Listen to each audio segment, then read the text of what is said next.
Namaste, sir. Thank you, sir, for this session, sir. I extend my gratitude, sir. It was an honor to listen you, sir. Sir मेरा आपसे सवाल होगा कि कई एक आध एग्जाम्पल होंगे सर जहां आपने लेट गो किया होगा, आप अपने जीवन में भी किसी चीज़ में लेट गो किए होंगे, तो कोई एक आध ऐसा एग्जाम्पल आप शेयर करना चाहे जिससे हमें भी प्रेरणा मिले। मैं बताता हूँ आपको। जो मैंने कहा कि 7-8 साल पहले मैं थोड़ा एंग्जाइटी का शिकार हुआ, कई कारण थे, पर उसमें 2-4 लोग ऐसे थे जिन्होंने मेरा जीना मुश्किल कर दिया था उस समय। मतलब उन्होंने कर दिया, मैंने करवा भी लिया। अब तो मैं करवाता ही नहीं, तब मैंने करवा लिया था। अजीब किस्म के लोग पीछे पड़ के रात दिन 24 घंटे तनाव देते रहना बिना किसी बात के, कोई वजह भी नहीं थी ऐसी। मैं बड़ा परेशान रहा। फिर बाद में परिस्थितियां बदल गई, मैं ठीक हो गया, मेरी स्थितियां ज़्यादा बेहतर हो गई।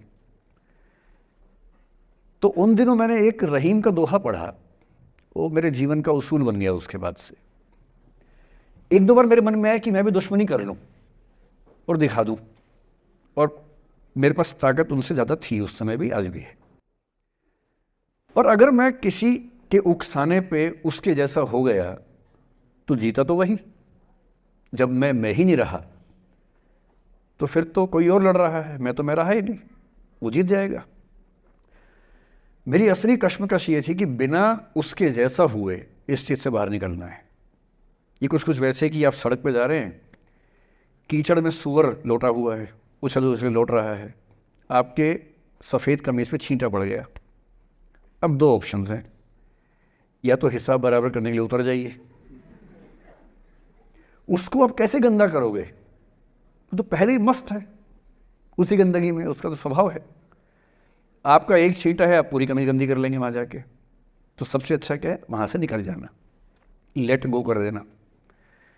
तो मैंने रहीम का एक दोहा अपना सार बना लिया। रहीमन ओछे नरन सो बैर भरी ना प्रीति। रहीमन ओछे किस्म के लोगों से ना बैर अच्छा है ना प्यार अच्छा है। काटे चाटे श्वान के दुह भांति विपरीति।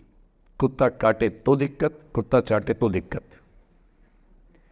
तो मेरा उसूल क्या है, इस तरह के लोगों से ना दोस्ती ना दुश्मनी, ना दिल में ग्रजेस रखने हैं कि हिसाब बराबर कर दूंगा, हरा दूंगा, रखना ही नहीं। और मेरी अब ठीक ठाक दोस्ती तो क्या होगी, मतलब जब हम मिलते हैं बड़े प्यार से मिलते हैं, मुझे दिक्कत है ही नहीं, नाराज़गी भी नहीं है। मुझे लगता है कि वो अपना धर्म निभा रहा था, मैं अपना निभा रहा हूँ।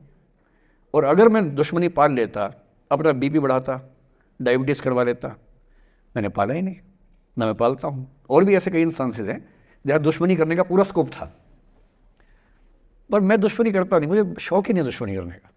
मेरा दुनिया में एक भी दुश्मन नहीं है, मतलब मैं कईयों का हूँ, मेरा एक भी नहीं है। जो मुझे अपना दुश्मन मानते हैं वो मेरे दुश्मन नहीं है, मेरे लिए वो परिचित हैं, जो मित्र हो सकते थे या हो सकते हैं। फिलहाल मित्र नहीं है, लेकिन दुश्मनी नहीं है। और अगर दुश्मनी कभी हो भी जाए ना, ये ध्यान रखना है कि बाद में दोस्ती हो सकती है। बशीर बद्र ने कहा है, दुश्मनी जमकर करो लेकिन ये गुंजाइश रहे, गर कभी हम दोस्त हो जाएं तो शर्मिंदा ना हो। ये मैं ध्यान रखता हूँ हमेशा।